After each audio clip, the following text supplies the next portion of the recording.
Hola, bienvenido a los recursos de identidad. Mi nombre es Araya Armendáriz y me da mucho gusto que podamos compartir este espacio juntos. La serie que estás a punto de escuchar es de El Evangelio según San Marcos, donde con toda la influencia del apóstol Pedro vamos a aprender acerca de la humanidad de Cristo, cómo fue en la tierra y además de lo accesible que es Dios hace con nosotros y de lo fácil que es tener una relación con Él.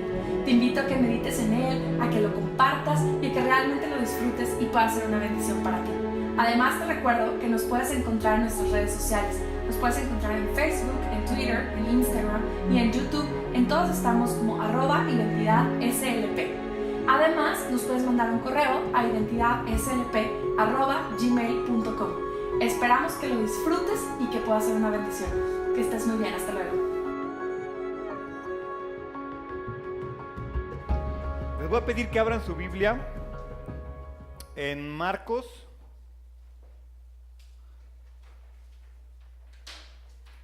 capítulo 10. Y la verdad, como les comenté cuando comenzamos este año con el estilo de predicación que estamos llevando, de ir verso a verso, les dije que lo que más me motivaba a hacerlo era que íbamos a ir predicando e íbamos a ir tocando los temas que la Biblia iba diciendo conforme Jesús los enseñó y conforme los fuimos aprendiendo. Porque desafortunadamente hoy en día el predicar por temas, el predicar por lo que se nos ocurre, no que esté mal, pero muchas veces se dejan temas de lado o temas que se pierden entre lo mucho que dice la Biblia, pero al ir verso a verso vas tocando todo, hasta los temas incómodos. Y el día de hoy particularmente vamos a hablar acerca del divorcio y vamos a hablar acerca del pecado original, que yo creo que hoy en día el tema particularmente del divorcio es uno de los temas más estigmatizados en la Biblia, en la iglesia, porque ¿quién de aquí no conoce a alguien divorciado? Todos tenemos hermanos, hermanas, nuestros papás, familiares, algunos ya tendrán hijos divorciados y poco a poco nos hemos dado cuenta que hoy más que nunca el divorcio ha perdido el estigma negativo que tenía. Y ojo, no estoy diciendo que sea lo correcto que tenga un estigma negativo, pero hace 20 años, 30 años, hablando del divorcio era, no, ¿cómo? ¿Está divorciado o está divorciada? Uy, es raro, ¿no? Y hoy no, hoy es más común ver gente que dice, me voy a casar, total, al rato me divorcio. Cada vez que damos consejería matrimonial, una de las preguntas que les hacemos a los chavos que se van a casar es, ¿y cómo se van a casar? ¿Se van a casar por bienes mancomunados o por bienes separados? Porque es sorprendente cómo hoy en día es complicadísimo casarse por bienes mancomunados. O sea, hasta los jueces te tachan de, oye, ¿estás loco? ¿Por qué lo haces así? Cuando en teoría, ¿cuál es la razón de casarte por bienes separados? Pues el creer que eventualmente vas a requerir un divorcio y que cada quien lo que tenía, ¿no? O que cada quien lo suyo. El hecho de casarte por bienes mancomunados para mí es el voto de mayor confianza que le puedes dar a tu matrimonio. Estás diciendo, esto va a jalar, esto va a funcionar. Mi esposa y yo nos casamos por bienes mancomunados, pero no lo crean, o sea, fue complicado el lograr casarnos de esa manera. Porque sí, en verdad es que ya dices, pues voy a experimentar lo que es el matrimonio y a ver cómo me va. Y cada vez es más ampliamente aceptado el divorcio y hasta popular en la sociedad. Ya hoy en día te metes a Facebook y ves a personas que sabes que están divorciadas y no, es que voy, ahora sí, más libre que nunca. Y tú aquí, ¿dónde está tu hijo? ¿Con quién lo habrá dejado? ¿Con la mamá? ¿Con el papá? O sea, y en verdad se ha vuelto común el tema del divorcio. Y repito, no se trata de que esté bien o esté mal. El día de hoy quiero tocar ese tema que es complicado, pero sé que Dios se va a encargar de que lo aterricemos de la manera correcta y en Marcos capítulo 10 vamos a hablar acerca de eso. Dentro de la iglesia misma el divorcio cada vez es más común. Cada vez es más común encontrar parejas que en la iglesia se vuelven a casar y hay iglesias que lo permiten, iglesias que no lo permiten. Y quiero que veamos qué dice la Biblia. Vayan a Malaquías. No pierdan Marcos 10 porque ahí vamos a estar prácticamente toda la predicación, pero quiero que vayamos a Malaquías capítulo 2, versículo 16. Malaquías 2:16 dice Dios, pues yo odio el divorcio. No hay mucho para dónde hacerse, ¿va? O sea, uno lee eso y dice, chin. Es más, la gente que está divorciado, que ha pasado por un divorcio puede decir, estoy haciendo algo mal. Dice completo el versículo, pues yo odio el divorcio, dice el Señor Dios de Israel. Divorciarte de tu esposa es abrumarla de crueldad, dice el Señor de los ejércitos celestiales. Por eso, guarda tu corazón y no le seas infiel a tu esposa. Ahora vamos a entrar en contexto. Como siempre les digo, sacar un versículo de contexto de la Biblia es el mayor error que puede existir. Y vayan a Nehemías. Malaquías y Nehemías fueron escritos más o menos en el mismo periodo. Fueron profetas del mismo periodo. Y Nehemías nos habla un poquito acerca del contexto sobre el cual Dios dice, odio el divorcio. Nehemías capítulo 13, versículo 23 al 29, dice, por el mismo tiempo me di cuenta de que algunos de los hombres de Judá se habían casado con mujeres de Asdod, Amón y Moab. Además, la mitad de sus hijos hablaban el idioma de Asdod o de algún otro pueblo y no podían hablar en absoluto la lengua de Judá. De modo que confronté a los hombres y les pedí que cayeran maldiciones sobre ellos. Golpeé a algunos y les arranqué el cabello. Los hice jurar por el nombre de Dios que no permitieran que sus hijos o sus hijas se casaran con la gente pagana de la región. ¿Acaso no fue exactamente eso lo que llevó a Salomón, rey de Israel, a pecar? Exclamé. No había rey de ninguna nación que pudiera compararse con él. Dios lo amaba y lo hizo rey sobre todo Israel, pero incluso él fue inducido a pecar por sus mujeres extranjeras. ¿Cómo pudieron siquiera pensar en cometer esta acción pecaminosa y ser infieles a Dios al casarse con mujeres extranjeras? Uno de los hijos de Joiada, hijo de Eliasib, el sumo sacerdote, se había casado con la hija de Sambalat, el horonita, por el cual lo expulsé de mi presencia. Recuérdalos, oh Dios mío, porque han profanado el sacerdocio y los votos solemnes de los sacerdotes y los levitas. El Señor lo que está condenando en Malaquías es el divorcio que estaba sufriendo la gente de Judá. Se estaban divorciando de las mujeres judías para casarse con mujeres extranjeras. Eso es lo que pasaba. En aquella época el divorcio era muy común y hasta decía ahí que tú podías expedir una carta de divorcio a tu pareja, te divorciabas, se acabó y te ibas a casar con alguien más. Lo que hizo el pueblo de Judá es que en aquel entonces se divorciaban de las judías y se iban con las extranjeras. Y dice la Biblia que incluso había ya israelitas o gente de la tribu de Judá que ya ni siquiera hablaban el idioma de la tribu. Ya hablaban el idioma extranjero, ya estaban acostumbrados, estaban culturalizando y estaba perdiendo la cultura del pueblo de Judá. Entonces, después de siglos y siglos de rebelión, de idolatría, Israel estuvo en cautiverio durante 70 años en Babilonia, y ahí es donde pasa esto. Entonces se revela Dios y dice, yo odio el divorcio, yo aborrezco el divorcio, porque cuando regresan de Babilonia, su religión ya estaba pervertida.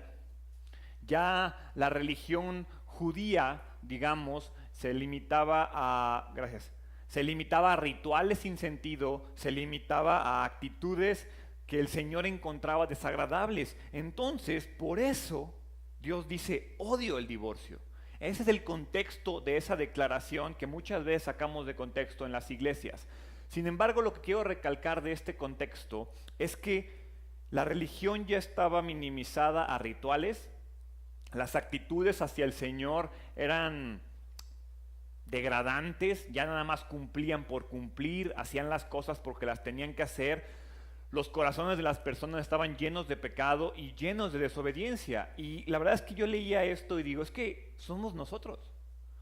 nosotros ya estamos en un punto en el que la religión está degradada, en que nos comportamos de manera degradante hacia Dios, en el que nuestros corazones están llenos de pecados, en el que hemos minimizado nuestra religión. Y eso es lo que nos tiene hoy donde estamos. Entonces, la realidad es que la enseñanza acerca del divorcio de Jesús comienza en el Marcos capítulo 10, versículo 1, y comienza con un enfrentamiento. Marcos 10, versículos 1 y 2 dice: Luego Jesús salió de Capernaum, descendió a la región de Judea y entró en la zona que está al oriente del río Jordán. Una vez más, las multitudes lo rodearon y él les enseñaba como de costumbre. Unos fariseos se acercaron y trataron de tenderle una trampa con la siguiente pregunta: ¿está bien permitir que un hombre se divorcie de su esposa? Importante, los fariseos no estaban buscando la verdad. Esta pregunta hacia Jesús no está en el contexto de que quien hace la pregunta quiere conocer la verdad.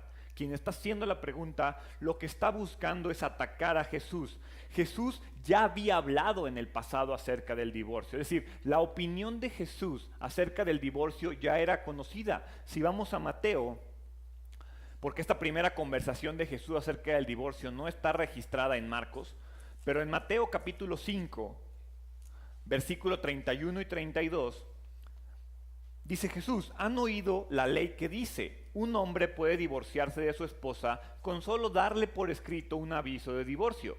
Pero yo digo que un hombre que se divorcia de su esposa, a menos que haya sido infiel, hace que ella cometa adulterio, y el que se casa con una mujer divorciada también comete adulterio. Entonces Jesús ya se pronunció acerca del divorcio. Llegan los fariseos con la intención de meterle una trampa, porque a fin de cuentas buscaban desacreditarlo. No se nos puede olvidar que Juan el Bautista murió por su opinión del divorcio. Recuerden que Juan el Bautista acusó a Herodes y a su esposa Herodías por tener un matrimonio indebido, porque Herodes se divorció de su primera esposa, se casa con Herodías y entonces está en adulterio. Esa condenación de Juan el Bautista fue lo que lo llevó a estar encarcelado y fue lo que al final hizo que la hija de Herodías pidiera su cabeza. Entonces los fariseos estaban buscando algo similar. Estaban buscando que Jesús dijera: el divorcio está mal y te vas a ir al infierno. Y entonces, ¿qué iba a pasar? Todos los divorciados: ¿pero cómo? Yo estoy divorciado. Herodes, agárrenlo, hay que matarlo, ¿no? Eso es lo que buscaban los fariseos. Esa era la trampa que estaban buscando los fariseos. En aquella época el divorcio ya era ampliamente aceptable, más que hoy en día, porque en aquel entonces los rabinos tenían normas que le permitían a un hombre divorciarse. Ahí les van las razones: por quemar la comida. Si la mujer quemaba la comida, y todas las mujeres, ¿qué? ¿Cuántos hombres ya se hubieran divorciado si estuviera permitido quemar la comida? Bueno, por quemar la comida, por mostrar los tobillos, y todas las mujeres, ups, por soltarse el cabello, por hablar mal de la suegra, o simplemente porque encontró a alguien que le gustaba más. Entonces yo, judío, podía llegar: oiga, rabino, fíjese que me quiero divorciar de mi mujer. ¿Y eso qué pasó? Pues que ayer quemó el arroz. Ah, está bien, no hay bronca, váyase. Y ya tengo la nueva, Ah, no se preocupe, mañana lo casamos, no hay bronca. Ese era el divorcio de aquella época, ¿sí? Que, ojo, ya no estamos muy lejos de eso. Ya cada vez más llega: ¿por qué es de divorciarse? No, pues incompatibilidad de caracteres. No jaló esto, no funcionó, ¿sí? Entonces, el pueblo o lo que esperaban era agarrar en la trampa a Jesús, para que entonces muchos de los seguidores de Jesús dijeran: sí me gusta lo que dice Jesús, pero no me gusta lo que dice del divorcio, entonces ya me voy. ¿Y qué crees? Es algo que sigue pasando hoy en día. ¿Cuántos de nosotros amamos lo que Jesús nos dice? Amamos el 99.9% de las enseñanzas de Jesús, y esa enseñanza con la cual, como que no me gusta, pum, es la que siempre sacamos para decir: ¿por qué no me comprometo? ¿Por qué no diezmo? ¿Por qué no sirvo? ¿Por qué no voy a la iglesia? ¿Por qué no leo la Biblia? ¿Por qué no oro como debería? Porque busco esa cosa que no me gusta para atacar el todo. Eso es lo que estaban haciendo los fariseos en aquella época. Entonces viene una clarificación. No me voy a ir en orden, quiero que nos saltemos el versículo 3, 4 y 5 y vamos a ir hasta el 6. Marcos capítulo 10, versículos 6 al 9. Dice, pero desde el principio de la creación, Jesús hablando, Dios los hizo hombre y mujer. Esto explica por qué un hombre deja a su padre y a su madre y se une a su esposa, y los dos se convierten en uno solo. Como ya no son dos, sino uno, que nadie separe lo que Dios ha unido. Jesús va directo al Antiguo Testamento y nos da 4 razones por las cuales Dios sí aborrece el divorcio. Vamos a ver cuáles son esas 4 razones. Primero que nada, el matrimonio es esa unión indisoluble entre el hombre y la mujer. ¿Por qué? Piensen en Adán y Eva. Adán y Eva, Adán era un tipo soltero, ¿sí? Le crea a su Eva, pero en el momento en el que le crea a su Eva, se la crea y ya está casado. Y no es como que Adán se podía divorciar, no había otra. Entonces, por diseño original, Dios dijo, Adán es de Eva, Eva es de Adán, pum, y aunque quieran, no se puede separar. Están destinados, tienen una instrucción, y su instrucción es ser los señores de la tierra, fructificarse. ¿Sí? Entonces, el diseño original del matrimonio de Dios es una unión que no se puede romper. ¿Sí? La segunda razón es que el matrimonio, contrario a lo que tú y yo creemos, y contrario a lo que nuestra sociedad nos dice, es el vínculo más fuerte dentro de una familia. Debería de ser el vínculo más fuerte dentro de una familia. Platicaba con una pareja en la semana y les decía, de toda tu familia, ¿quién es la única que tú escogiste? No escogiste a tus papás, no escogiste a tus hijos, ¿sí? No escogiste a tus hermanos. Los únicos y al único que tú escogiste es al hombre o la mujer que tienes sentado a un lado. Entonces, ese vínculo en el cual se fundamenta la familia es el vínculo más fuerte, porque si ese vínculo se rompe, muchas cosas en la familia comienzan a complicarse. Cuando dice la Biblia que el hombre se unirá a su mujer, se traduce como aferrarse, como asirse fuertemente. Hoy en día los matrimonios no son así. Entras como un, a ver qué pasa. Ay, no me gusta que haga eso. Y te empiezas a alejar, y te empiezas a alejar, y te empiezas a alejar. ¿Sí? Porque alguien no amanece y dice, ay, ya me quiero divorciar. No, fueron el conjunto de muchas pequeñas decisiones que fueron quebrantando esta relación. El matrimonio es una relación donde ambos, donde ambos deben procurar con esfuerzo estar unidos en la mente, en la voluntad, en el espíritu, en el cuerpo y en las emociones. Eso es el matrimonio. Así lo pensó Dios. Si tú no trabajas ambos fuertemente, en conjunto, en tener una misma mente, voluntad, espíritu, cuerpo y emoción, tu matrimonio puede fallar.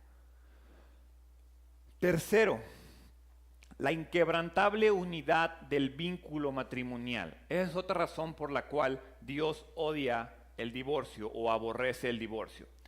¿Por qué? Porque cuando dice la Biblia que te casas, dice la Biblia que te conviertes en uno solo. Entonces, ¿cómo si ya eres uno, te puedes volver a partir? Es una unidad indivisible. Romper el matrimonio, díganme, ¿cuántos matrimonios conocen que al romperse no tuvo un efecto colateral en nadie? O sea, que todos dijeron, no, ya, los papás a gusto, los hijos a gusto, no, todo el mundo vivió feliz para siempre. Ojo, no digo que no haya casos donde el divorcio sea lo mejor y funcione. Ahorita vamos a hablar un poquito más específico de eso. Pero cualquier situación en la cual el matrimonio se rompe, tiene efectos y daños colaterales. ¿Por qué? Porque ya son uno. Cuando tú rompes algo y lo quieres volver a pegar, ya no queda de la misma forma, ya no funciona igual, ¿sí? Porque a fin de cuentas ese daño colateral es el que muchas veces no evaluamos cuando pasa el tema del divorcio. Y finalmente es que el matrimonio, contrario a lo que tú y yo creemos, es una obra de Dios. El matrimonio no es tuyo y no es mío. Yo no me casé. Dios decidió que yo me iba a casar. ¿sí? Y Dios hizo el matrimonio de mi esposa y yo, no yo, ¿sí? Entonces, el matrimonio es un acto divino, el divorcio destruye ese acto divino, y entonces, como dice la Biblia, se supone que nadie debe separar lo que Dios ha unido, y ese nadie nos incluye a nosotros. Ahora, ¿por qué hay tantos problemas matrimoniales? ¿Por qué hay tantos divorcios? Quiero que vayan a Génesis 3:16. Al principio, porque todos nos acordamos de la maldición, ¿eh? Todos nos acordamos cuando Adán y Eva fueron expulsados, y nos acordamos que pues, todo lo que hicieron, ¿no? Pero a veces se nos olvida que dentro de la maldición que Jesús le dio a la humanidad, hay un tema que nos involucra todos los días en nuestras relaciones. Génesis capítulo 3, versículo 16 dice: le dijo a la mujer, haré más agudo el dolor de tu embarazo. ¿Estamos de acuerdo que sí pasa, mujeres? Muy bien. Y con dolor darás a luz, y desearás controlar a tu marido, pero él gobernará sobre ti. Esa maldición provocada por el pecado es la razón de que hoy en día haya tantos problemas en el matrimonio. Y no le estoy echando la culpa a la mujer, ¿eh?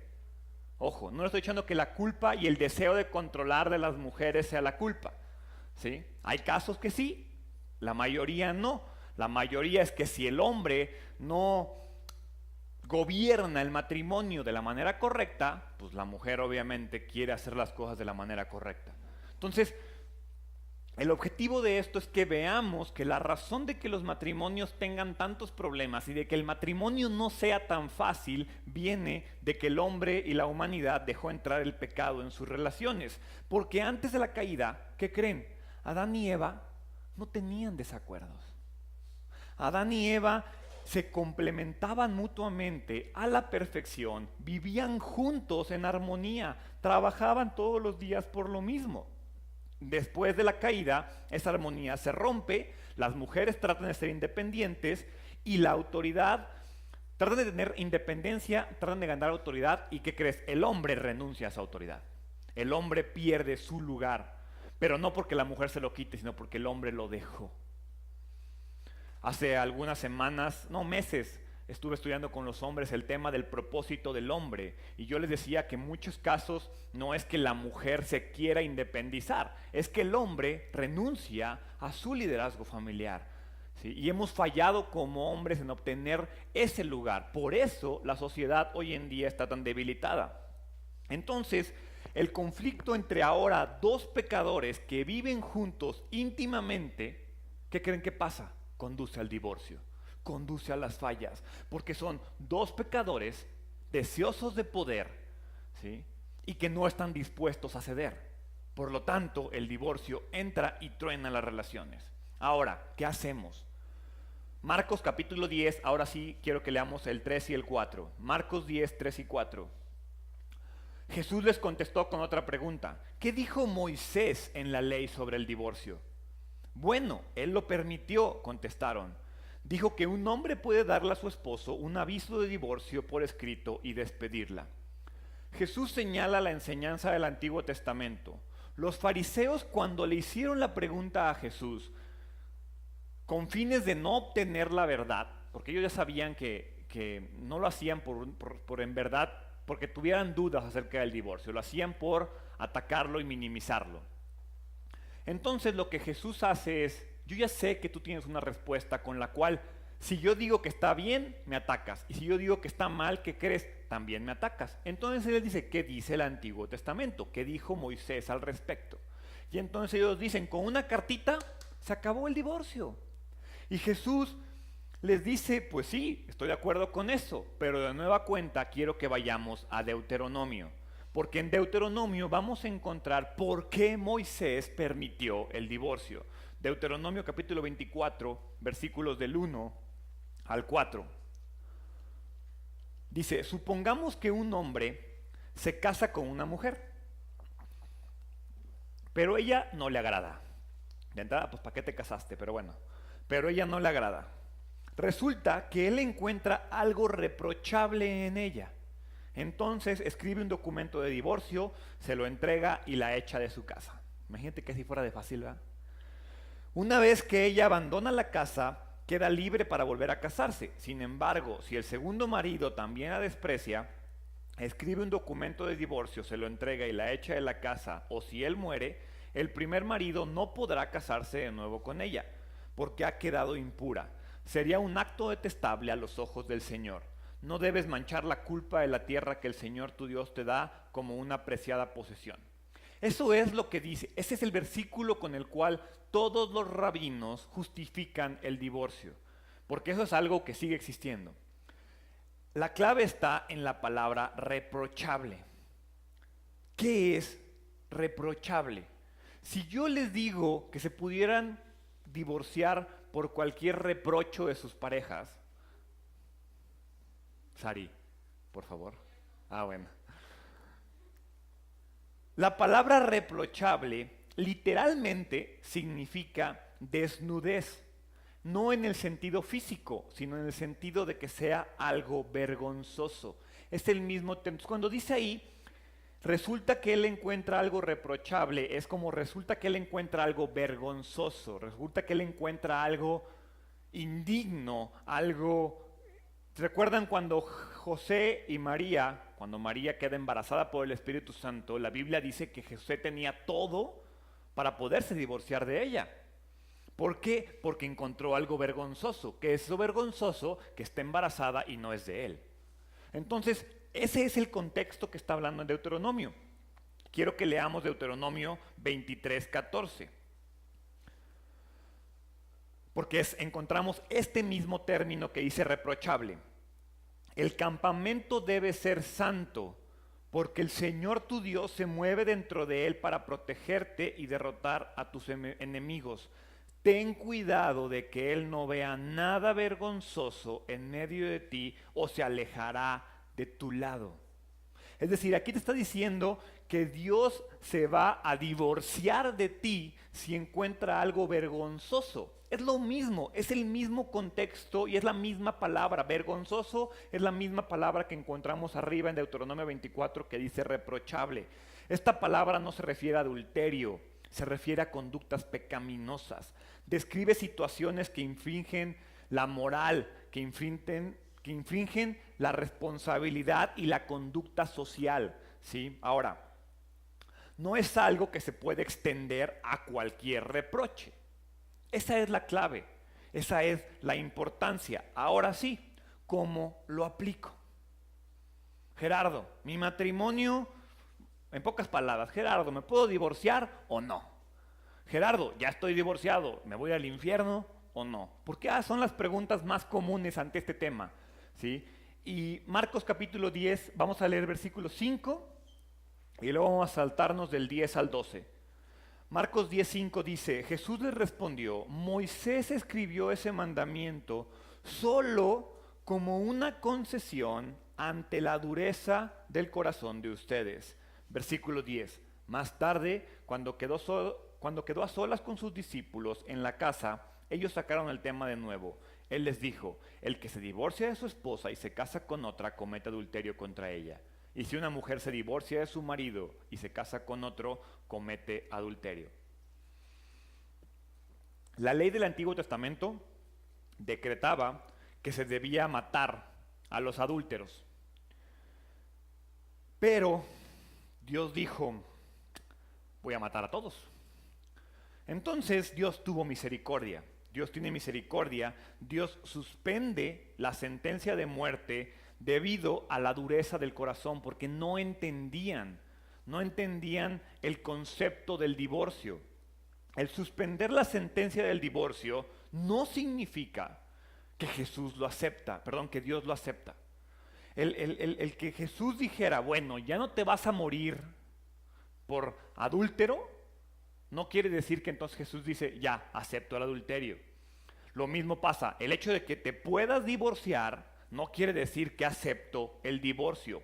Dios permite el divorcio en algunas circunstancias poco comunes. En un punto del Antiguo Testamento, Dios les prohíbe que se casen con gente pagana. ¿Qué hizo el pueblo de Israel? Fueron y se casaron con los paganos. Y entonces Dios llega a un punto en el que dice, prefiero el divorcio que la idolatría. Prefiero que te divorcies, pero que te separes de esa persona que te está llevando a la idolatría, que te está llevando a alejarte de mí, que te está llevando a un adulterio espiritual. Entonces Dios en el Antiguo Testamento, por eso dice, divórciense. Expidan cartas de divorcio si encuentran algo vergonzoso en sus parejas. Pero Dios se está refiriendo a idolatría. Dios se está refiriendo a pecados. Dios se está refiriendo a cosas espiritualmente incorrectas, no a que la señora quemó el arroz. Eso es de lo que está hablando Dios. En ese punto en el Antiguo Testamento, digamos que, por llamarlo de una manera, el divorcio era un mal menos peor comparado con caer en una falsa religión, comparado con la idolatría, comparado con el adulterio espiritual. Entonces, el adulterio, dice la Biblia, sigue siendo la única causa de divorcio en el Antiguo Testamento. ¿Qué dice el Nuevo Testamento? En Mateo 19:9 confirma el tema del adulterio. El adulterio sigue siendo sigue siendo una de las razones por las cuales te puedes divorciar. Mateo 19:9, les digo lo siguiente, el que se divorcia de su esposa y se casa con otro comete adulterio, a menos que la esposa le haya sido infiel. Entonces, yo creo que ahí no hay mucho que discutir. Si alguien te fue infiel, te puedes divorciar. Pero hay otra razón en el Nuevo Testamento para terminar con un matrimonio.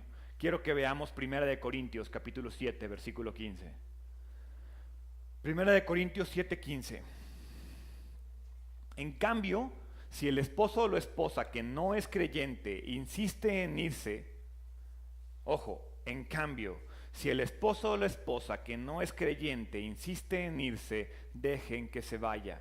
En esos casos el cónyuge creyente ya no está ligado al otro, porque Dios las ha llamado a ustedes a vivir en paz. Quiero leerlo en la versión Reina Valera. Y dice, pero si el incrédulo se separa, sepárese, pues no está el hermano o la hermana sujeto a servidumbre en semejante caso, sino que a paz nos llamó Dios. Recordemos que el contexto de este pasaje es que Jesús les está diciendo que si estás casado con un incrédulo, permitas y sigas con tu matrimonio, porque a través de tu fe él puede alcanzar la salvación. ¿Sí? Pero dice este versículo, si el incrédulo dice, ya estoy hasta acá con tu fe, ya estoy harto de tu fe, y él se separa, dice la Biblia, déjalo ir. No es, no, quédate conmigo y me aferro a ti porque yo te voy a salvar. No, así no es, eso no es lo que dice la Biblia. Ahora, bajo este contexto, los únicos casos en los cuales la Biblia permite el divorcio es adulterio e incredulidad del cónyuge. Y la verdad es que ayer, Sari no me dejará mentir, estuve mucho tiempo pensando y el divorcio y la gente que yo conozco que es divorciada y que no pasó por un tema de adulterio, que no pasó por un tema de incredulidad, sino que más bien hubo un tema de abuso, que hubo un tema de violencia. ¿Qué onda con ellos? Pues me puse a orar, me puse a buscar, me puse a leer y encontré la clave en la palabra irse, en la palabra separarse. Resulta que cuando la Biblia dice, pero si el incrédulo se separa, sepárese, la palabra en griego que se usa en ese versículo es la palabra corizo o jorizo. ¿Qué significa? Poner aparte, poner espacio entre el uno y el otro. Entonces, si bien un cónyuge abusador, golpeador, violento, rara vez se quiere separar. ¿Por qué? Porque estas personas lo que quieren es seguir teniendo poder sobre sus parejas. Quieren seguir dominando y se sienten mejores porque dominan. Entonces tú les preguntas, ¿te quieres separar? No. Es más, yo ni hago nada. Yo soy súper bueno con mi esposa, ¿no?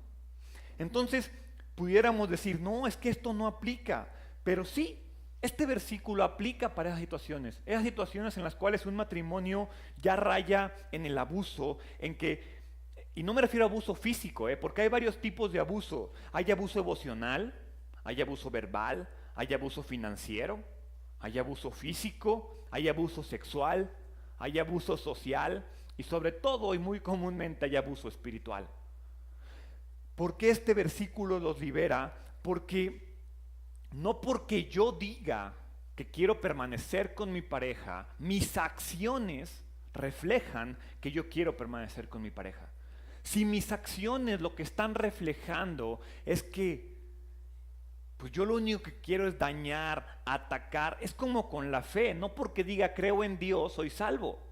Tengo que vivir como alguien que dice creer. Entonces, no porque diga yo quiero estar con mi pareja, significa que quiero estar con mi pareja. Cuando yo digo quiero estar con mi pareja, debo demostrarlo con mis acciones, amar a mi pareja, respetar a mi pareja, ¿sí? Si no, lo que mis acciones dicen no es un quiero estar contigo, es un te quiero lejos de mí. Y entonces yo estoy poniendo una separación. Y entonces, como dice la Biblia, si el cónyuge pone una separación en la relación, déjalo. Jesús siempre va a condenar de una mayor manera la violencia y el pecado. O sea, Dios no va a decir, no, ya te casaste, ni modo, te quedas con el golpeador. No, ya te casaste, te quedas con ese vato que te dice de cosas. Así no funcionan las cosas. Dios no es así. Este versículo está escrito en la Biblia para darnos libertad, ¿sí? Pero primero que nada hay que definir abuso.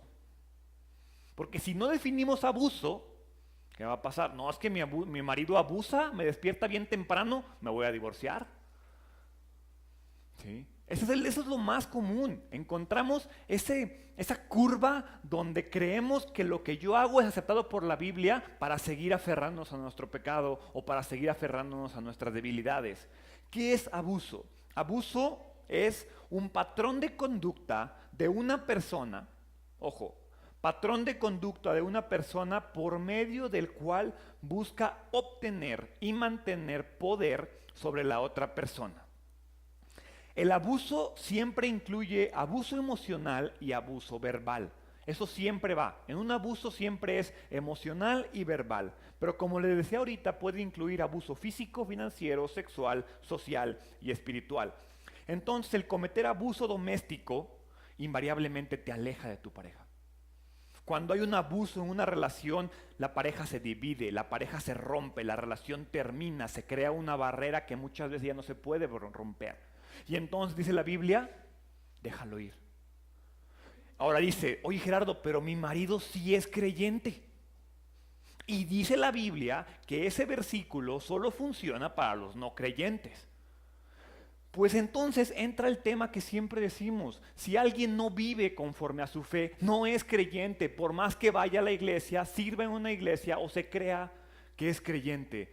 Tienes que ser congruente y entonces el matrimonio se vuelve un tema de que yo busco, porque como vimos en un principio, ¿qué es el matrimonio? Una situación donde ambos se esfuerzan por tener una misma mente, espíritu, voluntad y que trabajan juntos por el mismo fin. Eso es el matrimonio. Ese es el matrimonio indisoluble que Dios diseñó. ¿Sí? Nosotros lo hemos menospreciado y lo hemos arrastrado por el piso. Pero el matrimonio, eso es. Cuando se habla hoy en día de divorcio, de matrimonio, se minimiza, ¿sí? Se minimiza de sobremanera. Como sociedad, tú y yo hemos minimizado el vínculo matrimonial. ¿Y sabes qué es lo peor? Que nos la pasamos pensando más tiempo en ¿mi divorcio es aceptado? Aún, ¿cómo salvo mi matrimonio? Aún, ¿cómo tengo una relación correcta? Pasamos más tiempo buscando cómo justificarnos que ocuparnos en que mi matrimonio sea fuerte, que permanezcamos firmes. Efesios capítulo 5, versículo 28 al 33. ¿Cómo se va a salvar cualquier matrimonio? Efesios 5, 28 al 33 nos dice la clave y es un trabajo de dos. Si uno de los dos no cumple con esto, entonces no es una persona creyente y entonces está estableciendo una separación en el matrimonio. Efesios 5, 28 al 33 dice, de la misma manera el marido debe amar a su esposa como ama a su propio cuerpo, pues un hombre que ama a su esposa en realidad demuestra que se ama a sí mismo. Nadie odia su cuerpo, sino que lo alimenta y lo cuida tal como Cristo lo hace por la iglesia. Y nosotros somos miembros de su cuerpo. Como dicen las Escrituras, el hombre deja a su padre y a su madre y se une a su esposa, y los dos se convierten en uno solo. Eso es un gran misterio, pero ilustra la manera en que Cristo y la iglesia son uno. Por eso les repito, y aquí está la clave, cada hombre debe amar a su esposa como se ama a sí mismo, y la esposa debe respetar a su marido. Ahí está la clave. Dejemos de comenzar relaciones buscando en la Biblia la manera de terminarlas eventualmente. Y comencemos a enfocarnos en lo que dice la Biblia para permanecer y fortalecer nuestro matrimonio, para permanecer y fortalecer nuestra relación. Ahora, Gerardo, pues yo ya me divorcié, ¿y ahora qué hago? ¿Sí? Pues primero hay que ver la situación, el contexto, la peculiaridad. Y la verdad es que ayer pensaba y me dije, bueno, a ver, es que no puedo dar una predicación en la cual cubra y ataque todos y cada uno de los casos particulares y los matrimonios rotos que conocemos o que tenemos. Pero aquí te está hablando de un tema en el cual Dios te dice, las cosas son así y funcionan de esta manera. ¿Sí? Y hay que irnos a lo que dice la Biblia, y entonces, como siempre, todo se limita a nuestra conciencia. Mi matrimonio falló, ¿por qué? ¿Lo hice fallar yo? ¿Puse todo mi esfuerzo? ¿Hice todo lo que estaba en mí? Son preguntas que tenemos que hacernos todos los días, no nada más cuando el matrimonio termina. Al contrario, mientras el matrimonio no termine, es cuando más veces nos tenemos que hacer esta pregunta. ¿Estoy haciendo todo para que mi matrimonio sea exitoso? ¿Estoy trabajando con mi pareja para hacer una misma mente, espíritu, corazón, voluntad? ¿O me estoy yendo por la salida fácil al primer problema? Digo, ya, ahí lo dejo. Hay que hacer un examen de conciencia. El siguiente suceso en la Biblia también es de gran importancia porque habla de otro tema complicado. ¿Qué sucede eternamente con los bebés? ¿O qué sucede eternamente con los niños pequeños cuando mueren? Según el sistema farisaico, según el sistema de los judíos, los niños eran incapaces de entender. Y sí, hoy en día un niño, un bebé, un recién nacido es incapaz de entender el evangelio. Entonces, bajo ese contexto, si no entiende el evangelio, si no acepta al Señor como Señor y Salvador, pues dice la Biblia que te va hacia el infierno, ¿no? Que la ira de Dios va a caer sobre ti. Sin embargo, Jesús identifica a los niños como parte de su reino, a pesar de su incapacidad para hacer algo para ganar la salvación. Pero la lección principal de este tema es que la salvación se obtiene solo por gracia. ¿Por qué? Quiero que veamos Marcos capítulo 10, versículo 13. Primero vemos a unos padres preocupados porque sus hijos tengan bendición. Marcos 10:13, la primera parte dice, cierto día algunos padres llevaron a sus niños a Jesús para que los tocara y los bendijera. Los padres judíos siempre llevaban a sus hijos ante los rabinos para recibir bendición, para obtener como esa seguridad de que tenían bendición de Dios. Muchos padres en la multitud que estaba con Jesús veían el amor, el poder, la majestad de Jesús y decían, yo quiero que este hombre bendiga a mis hijos. Ellos querían que Jesús orara por ellos. Ellos deseaban que Jesús estuviera en las vidas de sus hijos. Y yo quiero que ahí ustedes como padres y yo como padre nos preguntemos, ¿qué tanto oramos y pedimos que la bendición de Jesús caiga sobre nuestros hijos?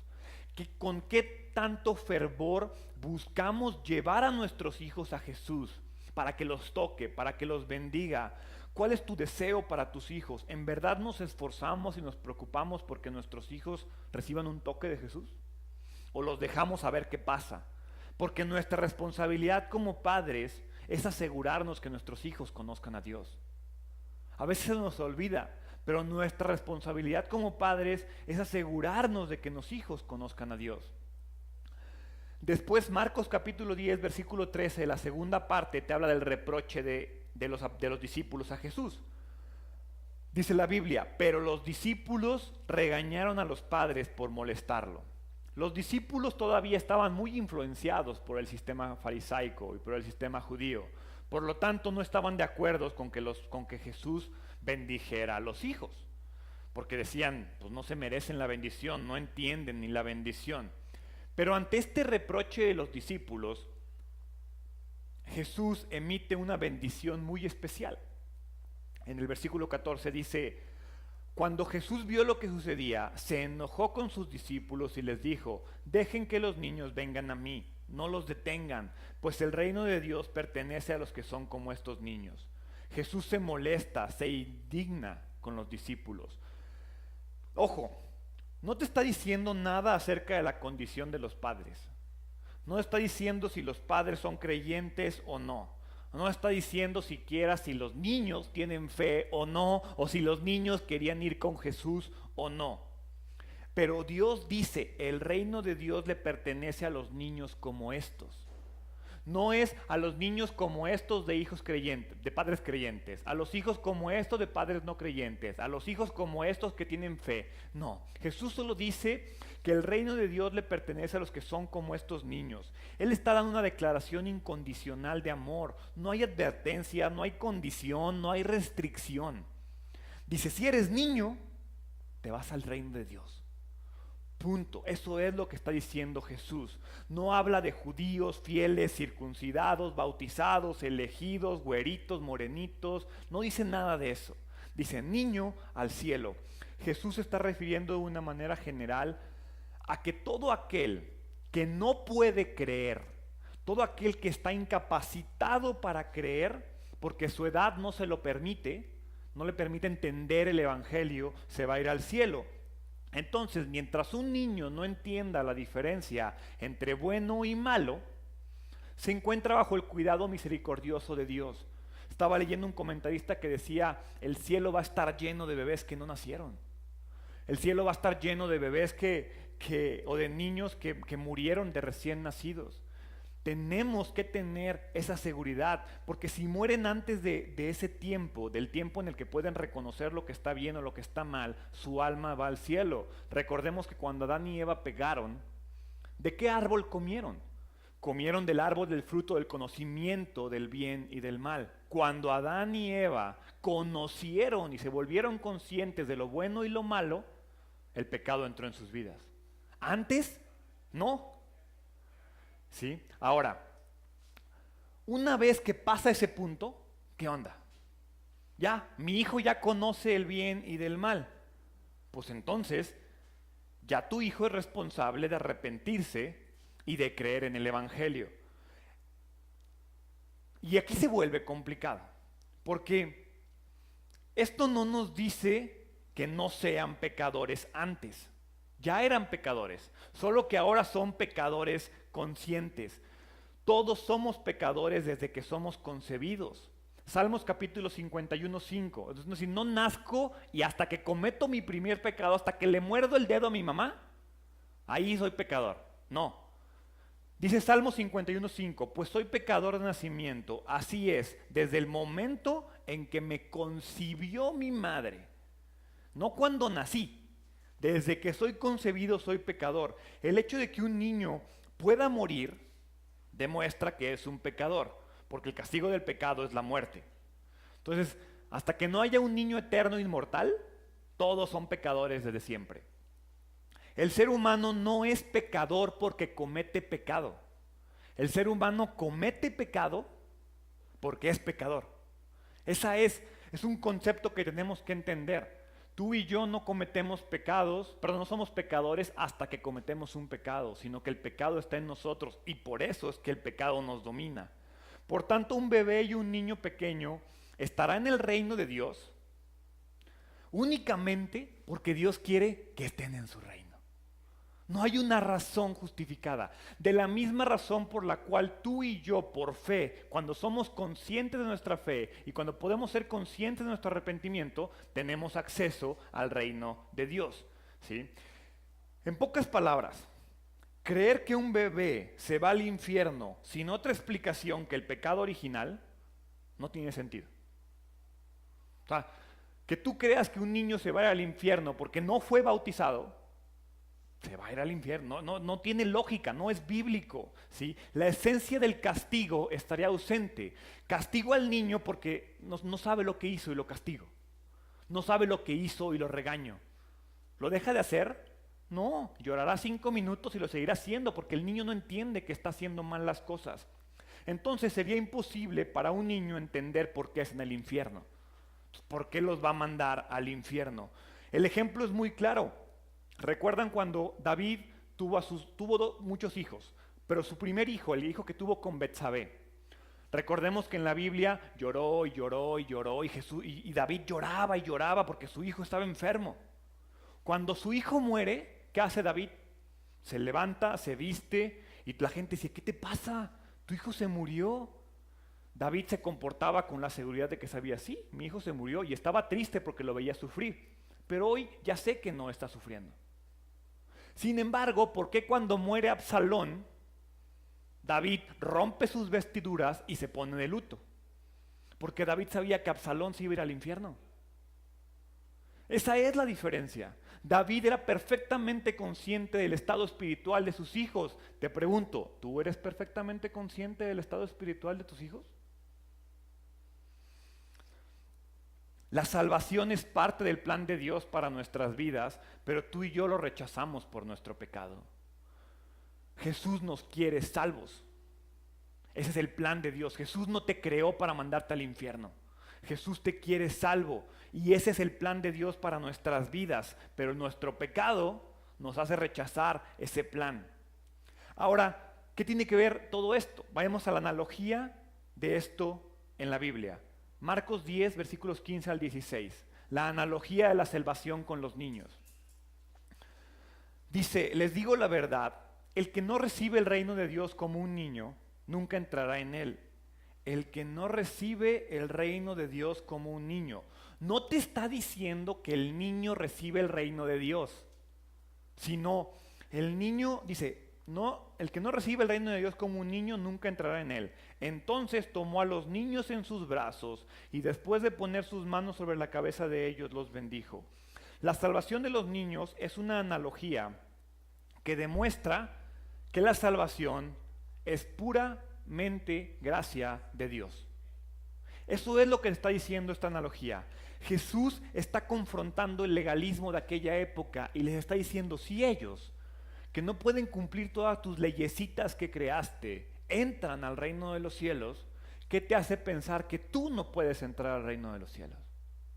Eso es lo que está haciendo Jesús. A eso se refiere cuando Jesús dice, si ustedes no son como estos niños, no pueden entrar al reino de los cielos. ¿Cómo son estos niños? Niños que no se preocupan por la ley, porque ¿qué caso tiene la ley? A mí lo que me preocupa es recibir la salvación. Eso es lo que significa. Este pasaje termina con Jesús bendiciendo a los niños uno a uno. No dijo, todos los niños son benditos, amén, gloria a Dios. No, tocó la vida de cada uno de los niños. La mayor bendición que los padres le pueden dar a sus hijos es evangelizarlos en el amor de Dios. Si bien la salvación de los hijos es una obra soberana de Dios, o sea, la salvación de los hijos es una obra soberana de Dios, tú y yo como padres somos los agentes por medio de los cuales se lleva a cabo esta obra divina. No quiere decir que si tú no los evangelizas, ellos no puedan conocer a Dios en el futuro. Pero tú y yo fuimos pensados por Dios para ser los agentes por los cuales nuestros hijos conocen a Dios. De nueva cuenta es momento de preguntarles, ¿qué tan buen misionero eres con tu hijo? ¿De qué forma te has puesto a trabajar en presentarle el evangelio a tus hijos todos los días? Les vuelvo a preguntar, ¿están seguros de que sus hijos están evangelizados? Ayer nos decía en el taller y nos preguntaban que cuál era la forma correcta de saber si alguien estaba evangelizado o no. Y las 3 preguntas que nos hizo es, ¿quién es Jesús? ¿Sí? ¿Qué hizo Jesús por ti? ¿Y qué significa esto para nosotros? Si tu hijo es capaz de responder esas 3 preguntas, quiere decir que tu hijo ya está evangelizado, no quiere decir que está salvo. Ojo. Pero si ya sabe quién es Jesús, ya sabe qué es lo que hizo Jesús y ya sabe lo que significa la obra de Jesús en su vida, ya están cumpliendo? Háganle esa pregunta a sus hijos. Es más, pregúntense ustedes, ¿conocen la respuesta a esas 3 preguntas? Entonces, para terminar estos 2 temas interesantes, de esos que la verdad, y se los digo sinceramente porque no me apena, normalmente hubiera dicho, ¿y si me salto estos 16 versículos y me sigo con los demás de la salvación y la bendición? Pero no, así no funcionan las cosas. El día de hoy vimos a un grupo de fariseos tendiéndole una trampa a Jesús. Y vimos a unos discípulos reprochándole algo a Jesús que ellos mismos no entendían. Eso es lo que está pasando aquí. Fariseos tendiéndole trampas a Jesús y discípulos reprochando cosas que no entendemos. ¿Cuántas veces tú has sido un fariseo y le has tendido una trampa a Jesús? ¿Has puesto a prueba a Jesús? ¿Cuántas veces le has reprochado algo a Jesús que ni siquiera entiendes? Y ahí le estás reclamando a Jesús y no entiendes lo que Jesús hace. Buscas justificaciones a tus pecados, porque los fariseos, al ponerle una trampa a Jesús, lo que estaban haciendo era eso: buscar una justificación para sus pecados. Tú y yo constantemente buscamos justificación a nuestros pecados. ¿Cuántas veces tú has sido los discípulos? ¿Cuántas veces le has reprochado a Dios cosas que no entiendes? Si bien hoy se habló de 2 temas controversiales, y créanme que el objetivo de hoy no era que nos fuéramos con, no, pues mi divorcio o mis papás, el divorcio de mis papás es bíblicamente aceptado. No. El objetivo de hoy y la solución sigue siendo la misma y siempre va a ser la misma. Yo no me tengo que preocupar por el divorcio si todos los días me esfuerzo en fortalecer mi relación matrimonial. Yo no me tengo que preocupar por la aceptación divina del divorcio de Dios si yo todos los días me esfuerzo en que mi matrimonio funcione. De igual forma, yo no me tengo que preocupar por la eternidad de mis hijos. Ojo, no me tengo que preocupar por la eternidad de mis hijos si todos los días me ocupo de evangelizarlos en el amor de Cristo. Porque ¿por qué me voy a preocupar si mi hijo es salvo o no, cuando me puedo ocupar de que ellos conozcan de la salvación? Y finalmente, si tú y yo pasáramos más tiempo buscando conocer a Dios, en lugar de buscar salidas bíblicas a nuestras fallas, a nuestros errores y a nuestros pecados, nuestras vidas estarían mejor. Dejemos de buscar en la Biblia y dejar de decir, a ver, ¿esto que hice está bien? Y porque yo siempre lo pienso de esta manera: si ya tienes que ir a la Biblia a buscar si lo que hiciste está bien o mal, ya las llevas de perder, Ya las llevamos de perder cuando tienes que decir, esto que hice no sé si está bien o mal según lo que Diosito dice. Si tuvieras la seguridad, no vas a la Biblia. Entonces la clave está en, me ocupo en comportarme conforme a lo que sé que Dios quiere que haga. Y si yo me ocupo en eso, no tengo por qué preocuparme por si lo que hice está bien o mal, es bíblicamente aceptado o no, si me van a correr de la iglesia o no. De eso no se trata. La Biblia no fue hecha para que tú y yo veamos si lo que ya hicimos está bien o mal. La Biblia está hecha para decirnos cómo hacer las cosas. Antes de, previo. Porque a veces tú y yo actuamos con la Biblia como agarramos el manual de la tele. Hasta que no truena, a ver, tráete el manual, a ver qué hice mal. No debí de haberlo conectado ahí. Es más, ni encontramos el instructivo cuando lo necesitamos. Todos los instructivos del mundo, de todos los electrónicos, dice, lea el instructivo antes de conectar. Lea el instructivo antes de prender. ¿Qué tan complicado puede ser una tele? ¡Paz! La truenas. ¿Por qué tratamos la Biblia de esa manera? Hasta que no tengo un problema, voy a ver cómo la Biblia me lo resuelve. No dudo que puedas encontrar una respuesta y una solución, pero la consecuencia del error la tienes que apechugar. Sin embargo, si me preocupo y me ocupo de ver cómo vivir conforme a lo que la Biblia me enseña, mi vida va a estar mejor. Sí. Entonces, repito, el objetivo de hoy no es que se vayan de chin, mi divorcio estuvo bien o mal, ay, mis hijos se van a ir al infierno. No, ese no es el objetivo. Es más, no creo que sea el objetivo de por qué Marcos habla de eso. Si alguien tiene dudas particulares de su caso, búsqueme a mí, busque a Sari, podemos platicar y juntos trabajar en eso. El objetivo no es de aquí que nos vayamos condenados, sintiéndonos mal con nosotros mismos. El objetivo es que digamos y que nos preocupemos por conocer lo que Dios quiere que haga y no después preguntarle si lo que hice estuvo bien o mal. ¿Por qué no cerramos nuestros ojos? Dios, te doy gracias. Gracias porque eres bueno. Gracias porque sé que cada palabra escrita en la Biblia es para mi bien y es para mostrarme qué es lo que debo de hacer. Te pido perdón porque he usado la Biblia como un escape, como una salida, como un libro en el cual contener mis pecados y buscar si lo que hice está bien o mal, cuando es un libro que me muestra cómo hacer las cosas.